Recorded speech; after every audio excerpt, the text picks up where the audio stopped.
सभी को राधे राधे। उम्मीद करता हूँ सब लोग बहुत अच्छे होंगे और मन लगा के पढ़ाई कर रहे होंगे। और जैसा कि आप सबको पता है कि आप लोग का डीएसयू का एग्जाम था 21 एंड 22 मार्च को। पेपर बहुत बच्चों का अच्छा गया, कुछ बच्चों का थोड़ा सा मॉडरेट गया, ठीक है। बाकी अच्छा ही गया, सबका अच्छा गया। और पेपर एज यूजुअल जैसा कहा गया था कि इजी टू मॉडरेट में रहेगा, वैसा ही रहा, ठीक है। हाँ, कुछ शिफ्ट में कुछ चेंजेस देखने को मिले, ये बात एग्री है। हम लोग आगे देखते हैं, ठीक है। आइए सर, कट ऑफ कितना जाएगा, हाई या लो जाएगा, नॉर्मलाइजेशन होगा कि नहीं होगा, कितने मार्क्स के ऊपर टाइपिंग की प्रैक्टिस करनी चाहिए। और डीएसयू ने एग्जाम का जो मैनेजमेंट कराया ना, लिटरली मैंने पहली बार देखा कि ऐसा भी होता है। कुछ सेंटर में ऐसा हुआ दोस्त कि मतलब मेरे ही स्टूडेंट्स थे, वो सेंटर पे पहुंचे और सेंटर पे उन्हें बताया जाता है कि आपका सेंटर चेंज कर दिया गया है, दूसरे सेंटर पे जाओ, वो आपको एंट्री दे देंगे, वहां आपको बोल दिया गया। ऐसा ऐसा सीन है कि मतलब, और बहुत सेंटर पे रफ पेज भी नहीं दिया गया, बोला गया कि एडमिट कार्ड के पीछे ही रफ कर लो। कुछ पे दिया गया, कुछ पे नहीं दिया गया, ठीक है। तो मतलब मैनेजमेंट तो भाई इनका माशाल्लाह था लिटरली। ये तो मैंने पहली पहली बार सुना कि आप बच्चा सेंटर पहुंचने के बाद बोल रहा है कि आप सेंटर पे जाके वहां पे चले जाओ, इस सेंटर आपका हटा दिया गया है। मतलब गजब है। तो मैनेजमेंट तो इनका क्या ही बताया जाए, ठीक है। अब चलो, सर कट ऑफ किस पे डिपेंड करता है। Sir cut off depend mainly देखो किस करता है, एक तो number of vacancies. Cut off बताने से पहले नंबर ऑफ वैकेंसीज पे ये बहुत डिपेंड करता है। एक और दूसरा डिपेंड करता है किस पे, अटेंडेंस। सर अटेंडेंस कितनी थी। अब अपने पास अटेंडेंस का एक फिगर तो है नहीं, एक्चुअल फिगर की क्या है अटेंडेंस, ठीक है। तो मेन हम कट ऑफ इसलिए बहुत एग्जैक्ट तो नहीं कर सकते, और जो कर रहा है वो बहुत पहुंचा हुआ आदमी होगा, ठीक है। बिना अटेंडेंस के आप कट ऑफ एनालिसिस नहीं कर सकते, या आप मान के चलिए एग्जैक्ट, ठीक है। हाँ, लमसम लमसम आप पहुंच सकते हैं, ठीक है। और कट ऑफ वैकेंसीज और अटेंडेंस इन पे ही मेन ज्यादा डिपेंड करता है। बाकी इस पे भी डिपेंड करता है कि पेपर का लेवल कैसा था, क्योंकि पेपर का लेवल यहां लगभग लगभग सेम था। कुछ शिफ्ट में दिक्कत थी, बात करेंगे, फिर भी इन पे तो बहुत ज्यादा जरूरी है, ठीक है। अब आते हैं सर, अपना एग्जाम स्टार्ट हुआ 21 मार्च को, लाइक एसओ का एग्जाम था। यहां से पेपर बहुत इजी स्टार्ट हुआ था। पेपर बहुत ही इजी था, बहुत इजी था, ठीक है। बहुत इजी पेपर था। ऐसा था कि 21 मार्च को, ये फैक्ट जो बात है कि जीए के 23 क्वेश्चन 25 में से मेरे सेट से थे, ठीक है। जीके के 25 क्वेश्चन, और ये कहानी बहुत चलती रही, ये कहानी चलती गई। से फैक्ट है भाई, 23 out of 25 question may be sir 25 ही 25 हो, वो दो क्वेश्चन उसको मिले नहीं, इसलिए मैं 23 अपने हिसाब से बोल रहा हूं, ठीक है। अब आते हैं सर, बाकी मैथ्स रीजनिंग तो मैं पढ़ाया ही था। अब आते हैं सर, कहानी आई फर्स्ट शिफ्ट में। फर्स्ट शिफ्ट तक की कहानी रिपीट हो रही थी, कि मतलब इससे हल्का सा पेपर का लेवल इंक्रीज किया गया था, जितना हम लोग मान के चल सकते हैं। अच्छा, एएसओ में लगभग 1600 के लगभग अटेंडेंस था, कि आरटीआई फाइल किया गया था, ठीक है। मेरे पास एग्जैक्ट फिगर भी हो था, बट ढूंढना पड़ेगा। नियर 1600 का अटेंडेंस था एएसओ के एग्जाम में, ठीक है। अब जेसे का मुझे नहीं पता, एएसओ का मुझे पता था, मैंने बता दिया। और फिर सर ये कहानी लगभग चल रही थी फर्स्ट शिफ्ट तक, ठीक ठाक पेपर आ रहा था, जितना एक माना जा सकता कि हाँ ऐसा पेपर तो आना चाहिए, ठीक है।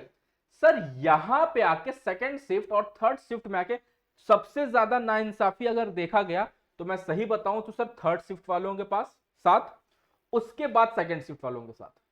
फर्स्ट शिफ्ट का तो मतलब ठीक था, इतना तो पेपर का बनता है यार, एग्जाम देने जा रहे हो, ठीक है। क्लास 8 का एग्जाम तो देने नहीं जा रहे, 10+2 लेवल का एग्जाम देने जा रहे हो, तो इतना तो उम्मीद किया जा सकता है कि आपका कर लोगे।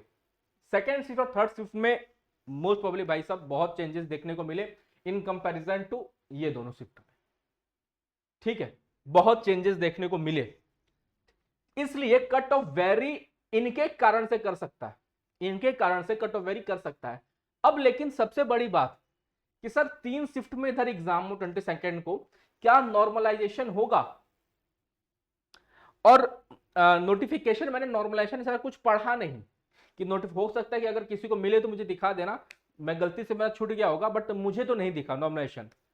अब उन्होंने नेगेटिव मार्किंग में नहीं रखा था, नॉमिनेशन भी नहीं रखा था। अब नॉमिनेशन अगर वो लास्ट टाइम अब रखेंगे, ठीक है, तो शायद इन लोग के साथ कुछ एक क्या बोलता हूं कि कुछ फायदे भले मिल जाए, क्योंकि ऑब्वियस बात है इधर लो स्कोर जाएगा इन कंपैरिजन टू पहले के शिफ्ट में।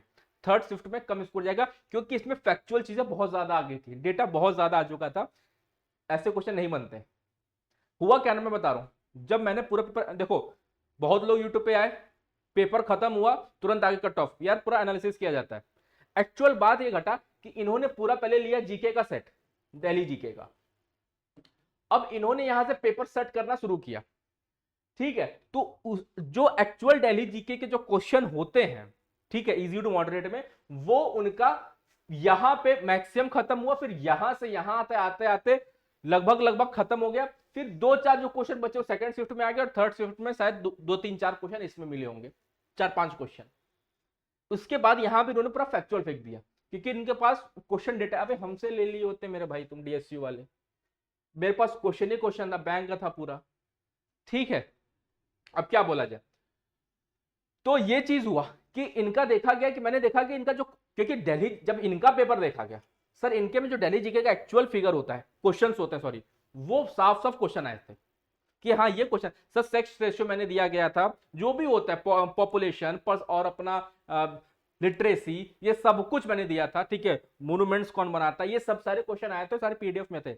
आप लोग जो बच्चा पढ़ा है मेरे से वो जान रहा होगा, ठीक है, ये सब आप लोग पढ़ाया गया था। हाँ, इनके में चीजें आके थोड़ी सी फैक्चुअल पूछ दी गई, यहां पे नो डाउट इनके साथ कुछ ना कुछ हुआ। अगर सर नॉर्मलाइजेशन नहीं होता है तो सर इन दोनों शिफ्ट के साथ नाइंसाफी होगी, और खासकर थर्ड शिफ्ट के साथ तो बहुत ज्यादा नाइंसाफी होगी, ठीक है। को भी खासकर सिर्फ जीके के सेक्शन में, सिर्फ जीके के सेक्शन, बाकी तो अदर सेक्शन तो सर सेम ही लेवल था, जीके के सेक्शन में इनके साथ नाइंसाफी होगी ही होगी, अगर नॉमिनेशन नहीं होता है तो, ठीक है। अब मे भी हो सकता है कि सर एक तो वैकेंसी कम है, मैक्सिमम इसी में से सेलेक्टेड ले ले, अगर नहीं हुआ नॉमिनेशन तो।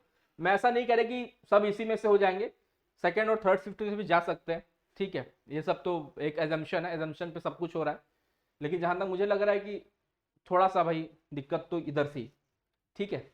सर अब आते हैं एक्सपेक्टेड, ये एक्सपेक्टेड है, पूरी संभावना है कि कट ऑफ ये सेम नहीं रह सकती, जैसा मैंने बताया वैसा नहीं रह सकता, इससे ज्यादा ही रह सकता है, इससे कम तो नहीं। अगर आप इससे कम आ जा रहे हो तो विश्वास मानो आप लड़ाई से बाहर हो, इससे ज्यादा जा रहे हो तो मतलब आप लड़ाई कर सकते हो, अगर इससे ज्यादा जा रहे हो तो, ठीक है, मैं सही सही बात कर रहा हूं। सर आप खुद देख लो, जैसे कि मैं बात कर रहा हूं अभी, वैकेंसी कितनी, यूआर की 19, ओबीसी की 11, ईडब्ल्यूएस की 3, एससी की 6 और एसटी की 3। सर अभी एनडब्ल्यूडी का एग्जाम हुआ था एलडीसी का, उसमें भी लगभग इसी के आसपास इतनी जितनी वैकेंसी आपकी है, लगभग लगभग शायद उसी में उतनी वैकेंसी उनके में भी होगी, आप देख सकते हो, एग्जैक्ट फिगर मुझे ध्यान नहीं है, बट वैकेंसी इसी के आसपास थी। और कट ऑफ सर 90 के अप्रॉक्स गई थी, 90 के अप्रॉक्स यूआर कैंडिडेट, और सर ओबीसी की कट ऑफ यूआर से ज्यादा गई थी, ओबीसी की कट ऑफ यूआर से ज्यादा गई थी। एनडब्ल्यूडी का भी हाल ही में एग्जाम हुआ था, ठीक है, आप लोग उसको चेक कर सकते हो। तो मैं आपसे ये कह रहा हूँ कि सर कट ऑफ तो देखो हाई जाएगी ही जाएगी। बहुत बच्चे बोले सर धांधली थे, देखो इतना इंटरनल इन्फॉर्मेशन मेरे पास नहीं है सर धांधली था कि क्या हुआ, मिस मैनेजमेंट था, ये मैं आपकी बात पूरी एक्सेप्ट कर रहा हूँ, इसमें मैं आपके साथ हूँ, ठीक है। अब देखो मेरी मेरी संभावना है कि अगर आप 85 यूआर में 85 प्लस 3 माइनस 3 टू 5 माइनस कर लो, सकता है कि इसी के आसपास प्लस माइनस 3 टू 5 मार्क्स आपके कट ऑफ में जा सकती है। 83 ओबीसी के लिए, ओबीसी की ज्यादा जा सकती है, ओबीसी की हो सकता है कि ये इंटरचेंज हो जाए, ये फिगर इंटरचेंज हो जाए, ओबीसी ऊपर चला जाए और यूआर नीचे आ जाए, क्योंकि ऐसे बहुत एग्जाम में देखने को मिला है, ठीक है। उसी तरह आता है ईडब्ल्यूएस में बहुत ज्यादा फर्क नहीं मिलेगा, फिर आता है एससी और एसटी में 81 और 80, नियर अबाउट इसी के आसपास आपकी कट ऑफ जाने वाली है। आप एग्जाम आएगा, अब आप मेरी बात मत मानना, आप कमेंट में गाली लिखोगे लिखोगे मुझे पता है, वो मैं आपको रोक नहीं सकता, ठीक है, आप कोई ताकत नहीं हो सकती आपको, आप लिखोगे लिखोगे, और जब आएगा ना लिस्ट तो आप देख लेना, इससे कम तो नहीं जाएगी, इससे ज्यादा जाएगी, इससे ज्यादा ही जाएगी, कम नहीं मिलेगी, ठीक है, जितना मैंने आपको बता दिया। इसलिए अगर आप 80-85 के ऊपर जा रहे हो तो मैं आपको कहूंगा कि आप टाइपिंग प्रैक्टिस स्टार्ट कर दो। आपको लग रहा है कि हाँ सर मेरा 80-85 के ऊपर जा सकता है, तो मैं टाइपिंग स्टार्ट कर देता हूँ, क्योंकि देखो अभी टाइपिंग आप स्टार्ट अभी से कर दोगे तो ऐसे खुदा ना खास्ता मान लो इसमें ना हुआ तो आपकी वेस्ट नहीं जाएगी आने वाले कई एग्जाम्स में। जब आप एलडीसी का एग्जाम देते हो, सारे एग्जाम में एलडीसी में आपकी टाइपिंग मांगती है, तो वो आपको उसमें हेल्प करेगा। ठीक है, तो मैं आपको ये सजेस्ट करूंगा, अगर आपका मार्क्स इसके ऊपर बन रहा है तो आप बिल्कुल टाइपिंग का प्रैक्टिस आज से आज स्टार्ट कर दीजिए। ठीक है, डेली टाइपिंग कीजिए, half an hour 1 hour daily दीजिए, जिससे अगर आपकी एग्जैक्ट डेट आ जाती है, ठीक है, तो तुरंत आप वो ना हो पाए कि अब मैं क्या करूं, मेरे पास 20 दिन है 15 दिन, अब मैं क्या करूं। तो आप अभी से करना स्टार्ट कर दो कट ऑफ के लिए, सॉरी टाइपिंग के लिए। तो नियर अबाउट मेरी लग रहा है कि मुझको इसी के आसपास रह सकती है, इससे ज्यादा भी जा सकती है, पूरी पूरी संभावना है। कम तो बहुत मुश्किल चांसेस है, ज्यादा ही जाने के चांसेस है। ठीक है, तो अगर आप इसके ऊपर हो तो बिल्कुल आप तैयारी स्टार्ट करो। और जो लोग बता रहे हैं 60 65 75, सर वैकेंसी देख लो यार, समझ रहे हो, मैं सही बता रहा हूँ, मैं सत्य बता रहा हूँ, मैं तुमको किसी भ्रम में नहीं रखना चाह रहा, ये एकदम सत्य है, किसी भ्रम में नहीं रखना चाह रहा। अब ये तुमको हाई मानो चाहे लो मानो, मैं एग्जैक्ट पेपर के लेवल के अकॉर्डिंग बता रहा हूँ और एग्जाम के वैकेंसी के अकॉर्डिंग बता रहा हूँ। थर्ड शिफ्ट में इतना गेन करना मुश्किल है, ये भी सत्य बात है। अगर आप थर्ड शिफ्ट में हो तो सर इतना गेन करना मुश्किल था, क्योंकि जीए की चीजें तो बहुत चीजें इसमें से मैं मान रहा हूं कि ये मुश्किल है भाई। ठीक है, लेकिन अदर सेक्शन डुएबल था, सिर्फ जीके को छोड़ के। तो इसीलिए मैंने कट ऑफ थोड़ी सी नीचे गिराई, थोड़ी सी नीचे गिराई, 15 से 20 नंबर का मैंने गैप लिया। ठीक है, ये शायद उसके वजह से थोड़ा कट ऑफ नीचे गिर जाए, लेकिन अगर नॉर्मेशन होता है इफ, देन कुछ चांसेस आपके बन सकते हैं। ठीक है, तो सर ये चीजें हैं। अब सर आगे क्या करना है? आगे तो देखो एक चीज मैंने आपको ये बताया कि आप, मैं आपको हमेशा आपके साथ खड़ा हूं, पहली बात तो ठीक है, और हमको हमेशा मोटिवेट ही करता रहता हूँ। जो बच्चे मेरे साथ जुड़े हैं हजारों की संख्या में है, सब जुड़े हैं, वो सब हमेशा मोटिवेट ही रहते हैं, और उनको हमेशा मैं करता रहता हूँ कि कभी भी डीमोटिवेट तो नहीं होना है। सर आगे क्या करना है? आगे देखो, अगर आपके इसके ऊपर की आपको लग रहा है कि हाँ मेरा इसके ऊपर आ जाएगा, तैयारी करो टाइपिंग की, क्योंकि अगर नहीं भी होता है तो भी सर आपका क्या बोल रहा हूँ कि वो वेस्ट तो जाएगा नहीं। अगर आप एक चीज और देखो, इसमें टाइपिंग पे कितने लोग बुलाएंगे, अगर आप पीछे देखो तो सर टोटल वैकेंसीज है 42। अगर 2 गुना लोग बुलाते हैं तो सर 84, और अगर 3 गुना लोग बुलाते हैं, सर 2 गुना तो नहीं बुलाएंगे, ऑब्वियस सी बात है, 2 गुना लोगों तो नहीं बुलाया जाएगा। ठीक है, नियर अबाउट 3 से 4 गुना लोगों को बुलाया जाएगा। इसका मतलब कि 126 से ज्यादा लोगों को ही बुलाएंगे, क्योंकि सर लेना उनको इतना है, तो वो 3 to 4 टाइम्स भी लोगों को बुलाएंगे। मतलब ये रहेगा 126 से 200 के बीच के आसपास की फिगर ये रहेगी, 126 से 200 के आसपास की फिगर आपकी रहेगी कि कितने के अप्रॉक्सी आपको लेने वाले हैं। ठीक है, इसी में से वो छाटेंगे आपको टाइपिंग के लिए। ये 5 गुना मैं लगभग मैं ले लिया हूँ। ठीक है, 210 मतलब 5 गुना के आसपास मैंने इसको ले लिया है कि इतने के लगभग आपको टाइपिंग के लिए वो बुलाएंगे। ठीक है, 2 गुना वो नहीं बुलाएंगे, क्योंकि 1 2 लोग बोले तो 2 गुना, तो वो 2 गुना तो नहीं बुलाएंगे, वो बुलाएंगे लगभग आपको 126 से लेके 200 के नियर अबाउट तक। ठीक है, ये चीजें थी, और मैंने एक एक चीज आपको एलेबोरेट किया है। अच्छा एक चीज और समझो कि मैं एक एक ऐसा चीज बना रहा हूँ, बना के आ रहा हूँ, मतलब ऐसा इन्वेंशन नहीं है कि सब लोग 27 मार्च से स्टार्ट कर रहे हैं। मैं आपको बता रहा हूँ 27 मार्च से क्या स्टार्ट कर रहे हैं। सर अभी एसएससी, मैंने आज तक कभी एसएससी सीएचएसएल मतलब एसएससी का कोई चीज पढ़ाया नहीं है, कोई बैच स्टार्ट नहीं किया, हमेशा किसी एग्जाम को मैं फोकस करता था। ठीक है, एसएससी सीएचएसएल और एमटीएस वैकेंसी आई है, पूरा यूट्यूब पढ़ा रहा है, बहुत अच्छे अच्छे फैकल्टी पढ़ा रहे हैं, बहुत बेहतरीन फैकल्टी पढ़ा रहे हैं। ठीक है सर, मेरा अप्रोच क्या रहेगा मैं बता दे रहा हूँ, इसमें मैं आपको अदर सेक्शन का भले कंटेंट दे दूंगा, बेसिकली बता दूं ये रहेगा पूरा मैथ्स। जो बच्चे मेरे साथ मैथ्स पढ़े हैं वो जानते हैं कि ये सत्य बात है, जो बच्चा मैथ्स फ्रेशर था वो इस डीएसयू के एग्जाम में 25 में 25 करके आया मैथ्स में 25 आउट ऑफ 25, जो कि फ्रेशर था, कभी उसने मैथ्स छुई नहीं थी। ठीक है, तो मैं आपको भरोसा दिलाता हूं कि हम जो स्टार्ट करने वाले मैथ्स का, ठीक है, वो टोटल रहेगा प्रैक्टिस।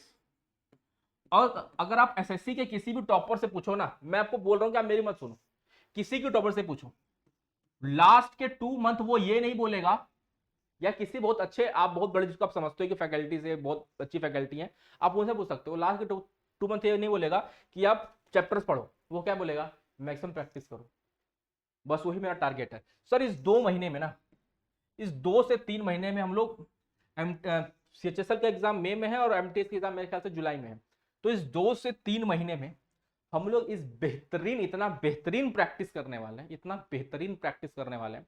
डेली प्रैक्टिस सेशन चलेगा, आपको पेन फ्री मैथ्स कि सर हम आपको बताएंगे ना कि एग्जाम ओरिएंटेड, आपको एग्जाम में कैसे क्वेश्चन टैकल करना है। चैप्टर तो आप साल भर से पढ़ रहे हो, एग्जाम में परफॉर्म नहीं हो पा रहा, बस अब हम एग्जाम को टारगेट करना है। एग्जाम में उस 60 मिनट में हम इस मैथ्स को कैसे टैकल करें। कट ऑफ बहुत हाई जा रही है सर, कुछ ना कुछ तो रास्ता निकालना पड़ेगा। ठीक है, पेन फ्री मैथ्स ऑप्शन से कैसे हम अपना काम ले सकते हैं। तो ये सब, और बेहतरीन चीज बता रहा हूं, बेहतरीन बता रहा हूं कि एक बार बस पढ़ाऊंगा, एक बार आपको पढ़ना होगा। ये 2 महीना मेरे साथ दे देना, सिर्फ 2 महीना मेरे साथ दे देना, और 2 महीने बाद अपना आप चेंज, आप खुद बोलोगे सर जितना मैंने साल भर में नहीं पढ़ाना उतना अपना मेरा 2 महीने में कंप्लीट करा दिया। सर जो बच्चा को लग रहा है कि मेरा कॉन्सेप्ट नहीं तैयार है ना, हम लोग जब सेट्स की प्रैक्टिस करेंगे तो उसमें आपको कुछ कॉन्सेप्ट भी देता रहूंगा उसके पीछे का, लेकिन जो हम लोग तैयारी करेंगे वो बहुत ही बेहतरीन लेवल की होने वाली है। आपका मतलब, हम लोग अभी CHSL और MTS को फोकस करेंगे क्योंकि CGL का एग्जाम तो अप्रैल में ही है। ठीक है, बहुत ज्यादा दिन तो है नहीं, प्रैक्टिस तो स्टार्ट हो जाएगी, हो सकता है इसमें भी आपको कुछ ना कुछ मदद तो मिल जाए, बट मेरा मेन टारगेट रहेगा ये, और बहुत अच्छे से करेंगे। मैथ्स की रहेगी, बहुत बच्चे रीजनिंग के बोले तो बीच में रीजनिंग हम लोग देख लेंगे, बेसिकली ये मैथ्स की रहेगी। हाँ, अदर सेक्शन के लिए हम आपको कंटेंट भले PDF फॉर्म में दे देंगे। SSC का तो सर देखो, जीके क्या है कि वो नहीं पता कहां से पूछ सकता है, कोई गैस नहीं कर सकता। SSC में सबसे अच्छा चीज आपका सिर्फ static GK, last time static GK focus करो। मेरा फोकस मेरे साथ स्टैटिक जीके पे होता है, तो स्टैटिक जीके जितने कंटेंट होते हैं वो सब आपको प्रोवाइड करवा देंगे, उसके लिए परेशान आपको नहीं होना है। ठीक है, बाकी इस पे मैं डिटेल्ड बताऊंगा आप लोग को। आगे आप लगो एक बार, आओ मेरे साथ, और 1 डे में आपका जो भी एग्जाम हो, जो भी एग्जाम होगा, ये बैच आपके लिए सबसे परफेक्ट रहने वाला है in the maths point of view से। मैथ्स का टेंशन आपको खत्म कर देना होगा, पक्का है। ठीक है, तो मिलते हैं सर इसी उत्साह उमंग के साथ नेक्स्ट क्लास में। तब तक के लिए सभी को राधे राधे, जय हिंद। पढ़ते रहो, टेंशन नहीं लेना है।